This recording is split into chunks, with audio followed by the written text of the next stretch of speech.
រណ្ដៅសាកសពប្រមាណជា100រណ្ដៅលលាក្បាលដែលនៅសេសសល់1008លលាក្បាលត្រូវបានរកឃើញនៅក្នុងបរិវេណវត្តសាលាធម្មសភាសាលាឆាន់និងព្រះវិហារត្រូវបានធ្វើជាមន្ទីរឃុំឃាំងសម្រាប់ដាក់ឃាំងអ្នកទោសដែលអ្នកទោសទាំងអស់មិនប្រកាន់វ័យក្មេងចាស់ប្រុសស្រីឬក៏ភេទពណ៌សម្បុរឡើយហើយក៏មិនដឹងថាមានទោសអ្វីឲ្យប្រាកដឬក៏ពេលខ្លះបានត្រឹមតែសង្ស័យក៏ចាប់យកមកទីនេះដែរដើម្បីទុកនឹងគ្រាន់ធ្វើទារុណកម្មសួរចម្លើយរួចសម្លាប់ចោលឬក៏ប្រើឲ្យបម្រើការងារនៅទីតាំងនេះផ្ទាល់ជាពិសេសទៅលើការងារកសិកម្មសម្រាប់អ្នកដែលមានទោសស្រាលនៅពេលដែលបានដឹងសាច់រឿងទាំងអស់នេះពិតជាមួម៉ៅក្តៅស្លឹកត្រចៀកនិងមានកំហឹងខ្លាំងមែនទែនរឹតតែគិតថាមិនគួរឲ្យកើតមានឡើងដែលទង្វើដ៏សាហាវយង់ខ្នងទាំងអស់នេះប្រព្រឹត្តមកលើប្រជាជនដ៏ស្លូតត្រង់របស់ខ្មែរយើងហើយជាពិសេសធ្វើឡើងនៅក្នុងបរិវេណនៃវត្តអារាមដែលជាទីវត្តអារាមដែលមានកេរ្តិ៍ឈ្មោះល្បីល្បាញហើយជាទីសក្ការៈបូជានៃព្រះពុទ្ធសាសនាដ៏ផូរផង់នៃយើងដែលវត្តអារាមនេះមានឈ្មោះថាវត្តសំរោងក្នុងបងប្អូនអើយបើសិនជាដើមត្នោតមួយដើមនេះមកដល់ពេលនេះមានអាយុកាលចន្លោះពី50ទៅ60ឆ្នាំប្រាកដណាស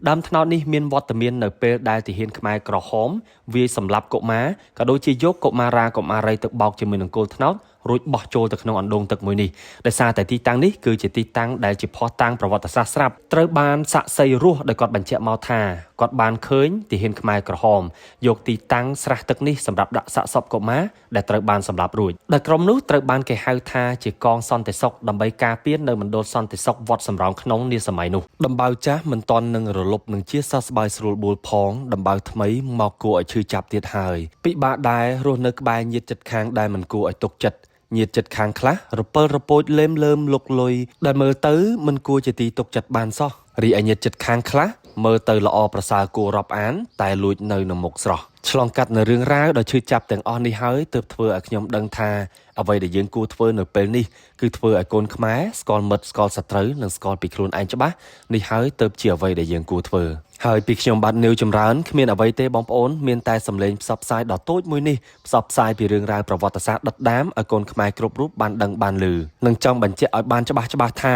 រឿងរ៉ាវថ្មីត្រូវចាំឲ្យច្បាស់ឃើញឲ្យផ្ទាល់ភ្នែកកត់ទុកឲ្យបានគ្រប់ចំនួនហើយរឿងរ៉ាវចាស់ដានប្រវត្តិសាស្ត្រឈឺចាប់ត្រូវដឹងត្រូវឮនិងមិនអាចបំភ្លេចចោលឡើយសំឡេងដែលបងប្អូនបានឮមានសំឡេងសត្វយំជីកជីកចេកចាចដោយទៅជាមួយនេះគឺជាសំឡេងដែលបញ្ចូលចេញពីក្នុងបរិវេណវត្តសំរោងក្នុងអតីតកាលដំបូងកើតចេញពីទីតាំងព្រៃដែលមានព្រះសង្ឃធុដងទៅតាំងទីដើម្បីសមាធិភាវនាធម៌និងធ្វើវិបស្សនាហើយក៏វិវត្តទៅជាកន្លែងគោរពបូជាដ៏ស័ក្តិសិទ្ធិអស្ចារ្យរបស់ប្រជាពលរដ្ឋខ្មែរប្រមាណជារាប់រយឆ្នាំមុនដែលបានបន្សល់មកដល់ពេលនេះคล้ายជាវត្តដែលមានព្រះវិហារចំណាស់ជាងគេនៅក្នុងទឹកដីនៃខេត្តបាត់ដំបងហើយបើទោះបីជាបងប្អូនមិនបានដឹងពីប្រវត្តិនេះច្បាស់គ្រាន់តែឃើញរូបចម្លាក់តោនៅពីមុខព្រះវិហារចាស់នេះបងប្អូនអាចនឹងស្មានដឹងនៅអាយុកាលរបស់វត្តអារាមដ៏ចំណាស់មួយនេះវិវត្តពីមួយសម័យកាលទៅមួយសម័យកាលវត្តសំរោងក្នុងគួរណាស់តែក្លាយជាទីវត្តអារាមនិងជាទីសក្ការៈបូជាលើកស្ទួយព្រះពុទ្ធសាសនានៃយើងឲ្យផូរផង់ដល់កំពូលបំផុតក៏ប៉ុន្តែបែរជាជួបរឿងអកុសលនៅឆ្នាំ1975ទីតាំងនេះត្រូវបានផ្លាស់ប្ដូរពីទីវត្តអារាមទៅជាទីឃុំឃាំងសម្រាប់ដាក់អ្នកទោសដោយពាក្យពីរម៉ាត់ហៅថាអ្នកទោសនេះគឺត្រូវបានដាក់ដោយអង្គការ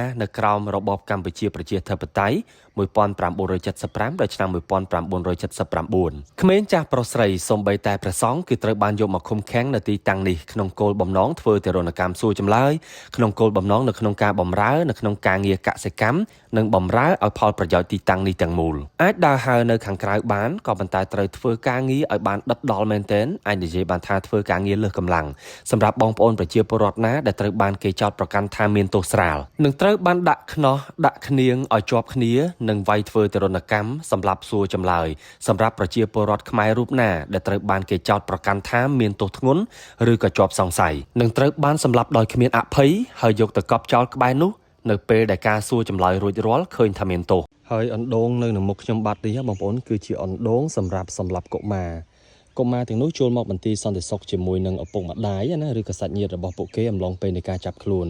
គេជឿថាកុមារត្រូវបានសម្លាប់នឹងគឺជាកូនរបស់អ្នកទោសកម្រិតធ្ងន់ដែលត្រូវបានសម្លាប់នៅចិត្តនេះមានសាក្សីម្នាក់ដែលជាអ្នកឡើងត្រង់ទឹកត្នោតនិយាយទៅអ្នកឡើងត្នោតបងប្អូនដើម្បីយកទៅធ្វើស្ករនៅក្បែរអណ្ដូងនឹងបានឃើញផ្ទាល់ភ្នែកតែម្ដងអំពីសកម្មភាពកងយោធាមន្ទីរសន្តិសុខបាននាំកុមារតូចមកសម្លាប់ដោយវាយនឹងដំបងចាប់បោកនឹងគល់ត្នោតរួចហើយក៏បោះចូលទៅក្នុងអណ្ដូងមួយនេះតែម្ដងចាប់ពីឆ្នាំ1976វត្តសំរោងក្នុងត្រូវបានប្រែក្លាយពីបូជនីយដ្ឋានមកជាគុករបស់ខ្មែរក្រហមទាំងស្រុងព្រះសង្ឃក្នុងវត្តទាំងអស់ត្រូវចាប់ផ្សឹក ហើយបង្ខំឲ្យធ្វើការងារផ្សេងជាទម្ងន់ដូចជាជីកប្រឡាយកាយដីហើយប្រឡាយទាំងអស់នោះក៏មានបន្សល់មកដល់ពេលបច្ចុប្បន្នដែរដែលត្រូវបានអ្នកស្រុកហៅថាជាប្រឡាយលោកហើយសម្រាប់ព្រះសង្ឃអង្គណាដែលទ្រង់មិនព្រមសឹកត្រូវបានទទួលការគំរាមកំហែងពីសំណាក់យោធានិងបង្ខិតបង្ខំឲ្យធ្វើការងារផ្សេងក្នុងលក្ខខណ្ឌថាបើសិនជាមិនសឹកគឺត្រូវបានគេបង្ខំឲ្យដើរដាក់សន្ទូចនិងធ្វើស្រែបង្ខំឲ្យទៅធ្វើទាំងស្បង់ចីវរនឹងតែម្ដងហើយមូលហេតុអ្វីបានជាព្រះសង្ឃដែលទ្រង់លះបង់ផ្លូវលោកមកចាប់ផ្លូវធម៌ហើយនៅតែយាយីមិនឲ្យបានសុខហើយត្រូវតែបំបិទចោលដោយសារតែនាសម័យនោះព្រះសង្ឃត្រូវបានគេចោទថាជានាយទុនជនបទបិណ្ឌបាតបិណ្ឌចង្ហាន់អត់មានធ្វើអីរងចាំតែជញ្ជក់កម្លាំងញើសឈាមគេខ្ជិលច្រអូសមិនចង់ធ្វើកិច្ចការងារអ្វីរងចាំតែឆាន់ស្រាប់សឹងស្រាប់ហើយក៏ជាលេសដើម្បីឲ្យយោធាចាប់សឹកដើម្បីឲ្យទ្រង់គ្រប់អង្គមកប្រកបកិច្ចការងារនិងបម្រើការងារលើវិស័យកសិកម្មនិងការងារដែលប្រើកម្លាំងផ្សេងដូចជាប្រជាពលរដ្ឋដែលរងគ្រោះទូទៅដែរហើយនេះគឺជារូបថតពិតរបស់អំប្រុសដែលជាជនរងគ្រោះដែលគាត់ជាសាក្សីផ្ទាល់កាលពីសម័យនោះហើយក៏ជាព្រះសង្ឃកាលពីជំនាន់នោះដែរដែលត្រូវបានយោធាចាប់សឹក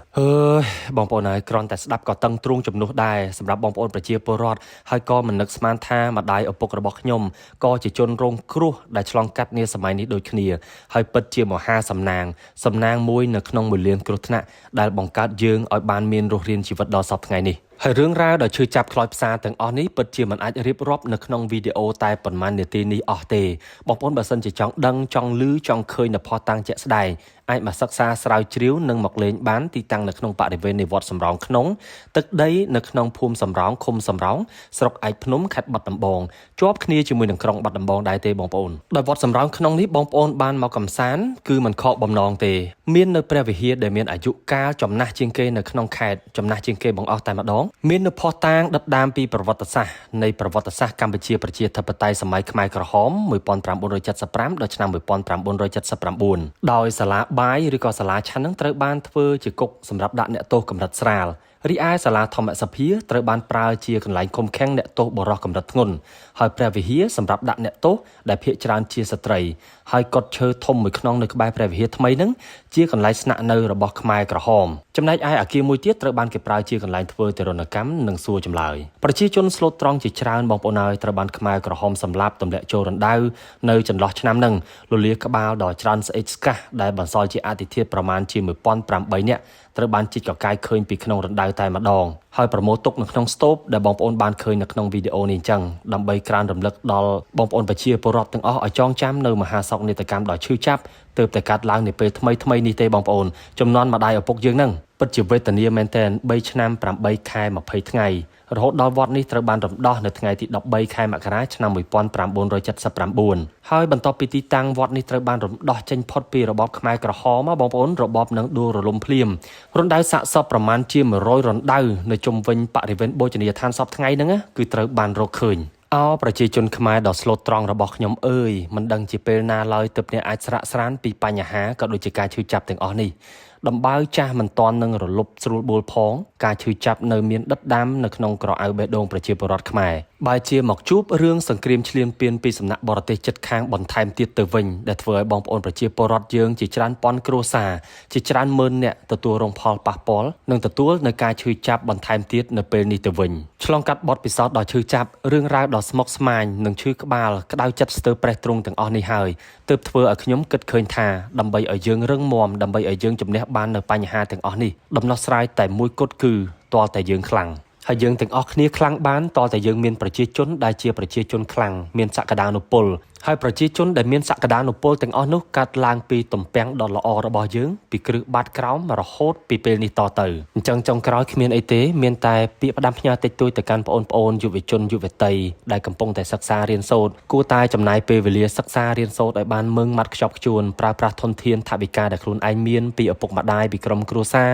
ឬក៏មិនសូវជាមានធនធានគ្រប់គ្រាន់ទេតែកុំចោលឲ្យសោះនៅការព្យាយាមសិក្សារៀនសូត្រត្រង់ត្រាប់ស្ដាប់គ្រូបញ្យលប្រដៅពីសំណាក់ចាស់ព្រឹទ្ធា ជាចាស់ទុំរកពេលវេលាបន្ថែមនៅក្នុងការស្វ័យសិក្សាស្រាវជ្រាវប្រវត្តិសាស្ត្រខិតខំរៀនភាសាចូលរួមនឹងតាមដានឲ្យជាប់នៅរាល់ព្រឹត្តិការណ៍កិច្ចការសង្គមនិងថែឲ្យបានខ្ជាប់ខ្ជួននៅសុខភាពដ៏ល្អរបស់ខ្លួនយើងរៀងៗខ្លួនធ្វើឲ្យខ្លួនឯងក្លាយជាយុវជនដែលមានប្រាជ្ញាស្មារតីចំណេះវិជ្ជាពេញខ្លួនល្អសុខភាពល្អមានសក្តានុពលក្លេវក្លាសម្រាប់បាននៅគ្រប់កិច្ចការទាំងឡាយទាំងពួងសូម្បីតែការប្រកបមុខចំនួនជួញដូរផ្សេងៗសម្រាប់គ្រួសារក៏ដោយហើយទំពាំងក៏ដូចជាធនធានប្រភេទនេះហើយដែលសង្គមជាតិកម្ពុជាយើងត្រូវការចាំបាច់មែនទែនពីថ្ងៃនេះរហូតដល់ថ្ងៃខាងមុខអរគុណបងប្អូនសម្រាប់ការតាមដានទស្សនាវីដេអូនេះតាំងពីដើមរហូតដល់ចប់ក៏អរគុណផងដែរដល់សាប៊ូកក់សក់លីប៊ី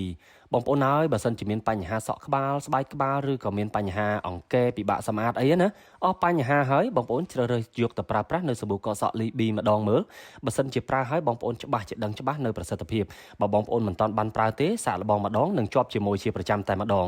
មានទាំងកក់មានទាំងអប់អាចរកទិញបាននៅក្នុងតម្លៃសមរម្យតាក់ទងទិញតាមរយៈលេខទូរស័ព្ទ Telegram ក៏ដូចជា Facebook Page ដែលមានបង្ហាញនៅក្នុងវីដេអូនេះស្រាប់ក៏អរគុណផងដែរដល់ V Cafe សម្រាប់បងប្អូនដែលចូលចិត្តពិសាកាហ្វេបងប្អូនត្រូវមាច់ហើយផលិតផលរបស់ប្រទេសម៉ាឡេស៊ីមានលក់នៅក្នុងខេត្តបាត់ដំបងដុំរីបងប្អូនអាចកំងទិញបានទាំងអស់តែម្ដងតាក់ទងតាមលេខទូរស័ព្ទដែលមានបញ្ជាក់ជូននៅក្នុងវីដេអូនេះដូចគ្នាឬក៏តាមរយៈលេខ Telegram និង Facebook Page សម្រាប់អ្នកដែលចូលចិត្តកាហ្វេពិសាកាហ្វេជាប្រចាំអីឬក៏បងប្អូនយើងដែលមានបញ្ហាសុខភាពអ្នកទឹកនោមផ្អែមឬក៏តមចំណីអាហារអីច្រើនវីកាហ្វេបងប្អូនអាចពិសាបានដែលមានអាជីរសឈ្ងុយឆ្ងាញ់តែម្ដងជួបគ្នានៅក្នុងវីដេអូក្រោយទៀតនៅពេលនេះខ្ញុំបាទនីវចម្រើនសូមអរគុណជម្រាបលា